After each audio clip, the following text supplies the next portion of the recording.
you're well and staying safe. It's a long and difficult time just now, and I know a lot of you are missing having our small group Bible studies. Unfortunately, we don't know when we'll be allowed to return to church, or small group, or even life as we once knew it. With so much uncertainty and unrest in the world at the minute, I knew the Lord was telling me that He should do something to encourage everyone, but I wasn't sure what to do. So after praying about it, I felt that the Lord wanted me to do an online Bible study for you all. You don't have to be part of our small group to join in, everybody's welcome. If anyone has any points or comments for me, then feel free to send me an email and I can incorporate them in the next again video. The Bible study will be based on 1st and 2nd Peter. It will be broken down into 8 weeks, 1 chapter per week. I pray that this Bible study will bless you and encourage you during these strange and unusual times. So until week 1, stay safe, take care, and God bless, guys. Through the years, I've found it helpful if I research the places, people, situations, and even try to understand the politics or the rules of religion around the time that I'm studying. It helps me get a better picture in my head of what the world was like during that particular place and time. In the early church, Peter's influence was enormous and acknowledged by all. So I decided to begin this study on 1 Peter by having a look at who he was writing to and why. Depending on your translation, he's either speaking to the exiles, refugees, or strangers scattered throughout Pontus, Galatia, Cappadocia, Asia, and Bithynia. After looking at some of the maps at the back of my Papa's Bible, I discovered that these places basically cover the 4 corners of what we now know as Turkey. A quick Google search told me that Jerusalem is 804 kilometres away from Turkey, and that's just short of 500 miles. Since there was no cars back then, it takes the Proclaimers song "Walk 500 miles to a whole new level," doesn't it? They're much like the refugees and exiles from the persecuted church nowadays. They had to travel a considerable distance in order to stay safe, just because of the belief in Jesus. The reason they had to go into exile and leave Jerusalem is explained earlier in the New Testament.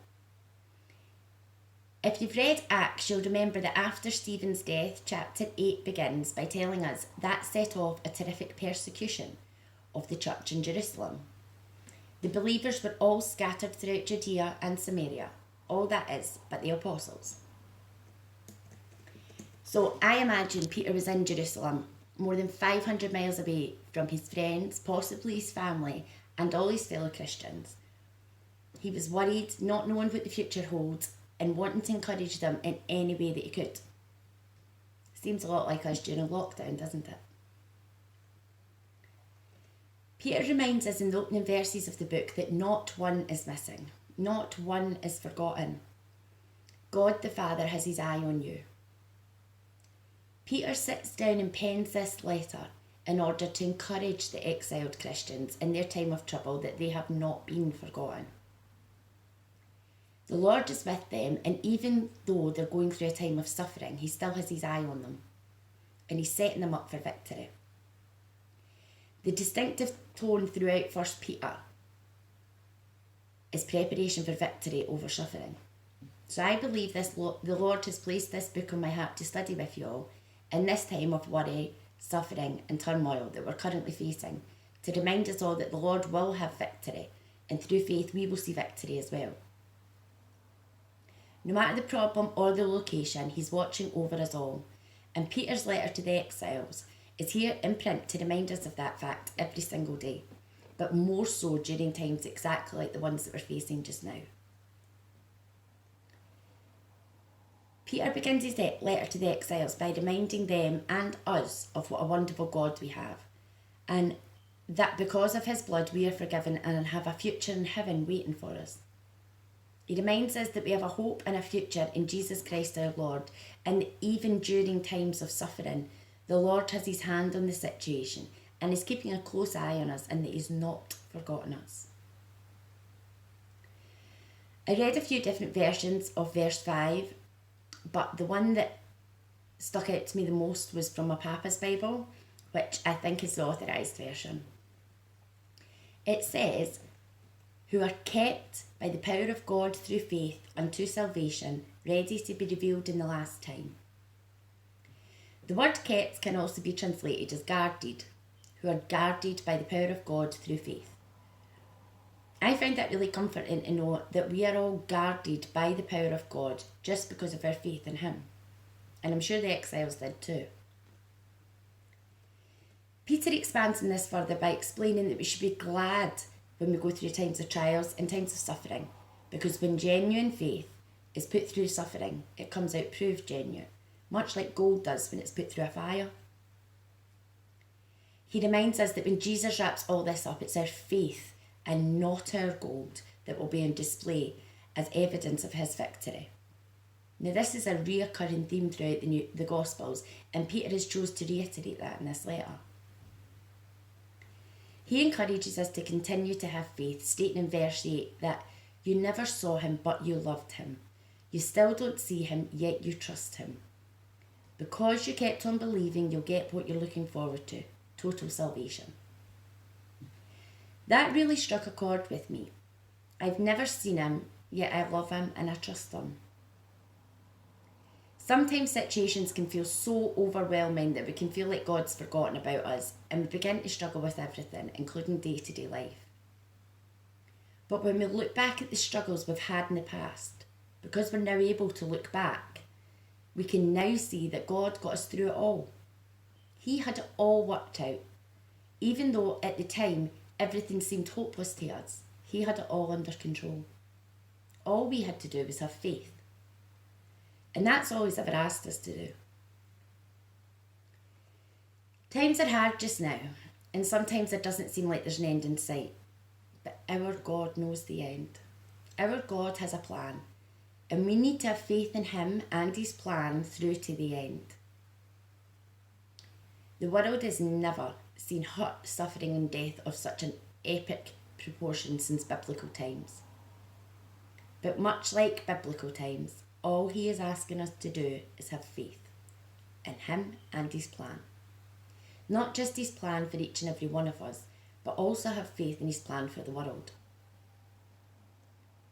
Peter ends chapter 1 by telling us that through these times of suffering, we must remain holy, just like Jesus did, so that we're able to be totally ready to receive the gift that is coming when Jesus arrives.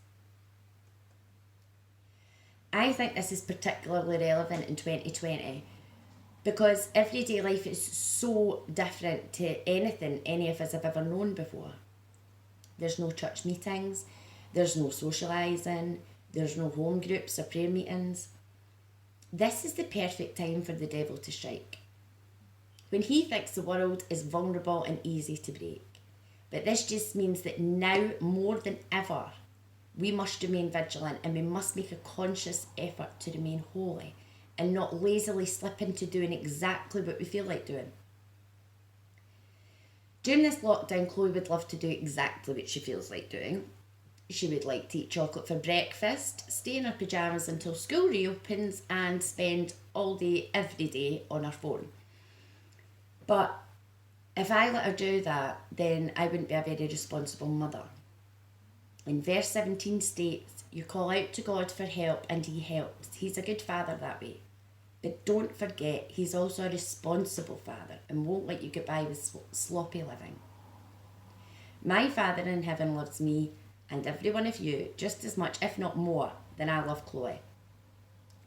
So we need to continue to travel this journey called life with a deep consciousness of God and remain true to Him and His word. During this lockdown, one day slips into the next and it's easy to put off reading your Bible or watching the Sunday services till later. But we need to stay alert in the Lord. We need to still spend time with the Lord, reading His word, praying and praising Him. We need to use this spare time that we've been given to grow as Christians. Verses 24 to 25 close the chapter by reminding us that nothing lasts forever. For all flesh is as grass, and all the glory of man as the flower of the grass. The grass withereth, and the flower thereof falleth away. But the word of the Lord endureth forever. And this is the word by which the gospel is preached unto you. The only thing that lasts forever is the Word of God. This pandemic will not last forever, but the Word of God will, and we need to remain steadfast in our faith and love for God. He never gave the world this pandemic, but he is using it. He's using the pandemic to heal the planet, slow the world down, clear the polluted skies, and allow animals to reclaim the streets. He's using the pandemic to bring families back together again. They're spending time together, playing and having fun, treasuring their one walk a day together. He is using this pandemic to let us to get to know our neighbours and come together to help those in need. Just like in the times of Noah, when God put a rainbow in the sky to remind everyone that he would never again destroy the earth, he is now using it to remind us that a rainbow is a sign of hope and not just something pretty in the sky. God is using this pandemic to show us and the generations to come that the teachers, policemen, nurses, carers, bin men, shopkeepers, bus drivers and normal day-to-day people are the real heroes of this time in history. By coming together each week to cheer and clap the amazing people who are saving lives and keeping this country going, we are creating a little bit of hope every time we do it. God is using this pandemic to heal the world back to how it should be, how he originally wanted it to be. The world loving, helping and caring for each other with no distractions or agendas, but just because it's the right thing to do. Exactly the way he taught us to live the whole way through the New Testament. There's no denying that times are scary just now and that the future is uncertain, but he has a plan. He has it under control, and all he wants us to do is have faith and love each other like our lives depended on it, which to a certain extent they do. Next time we'll be studying 1 Peter chapter 2, verses 1 through 25. Until then, stay safe, guys.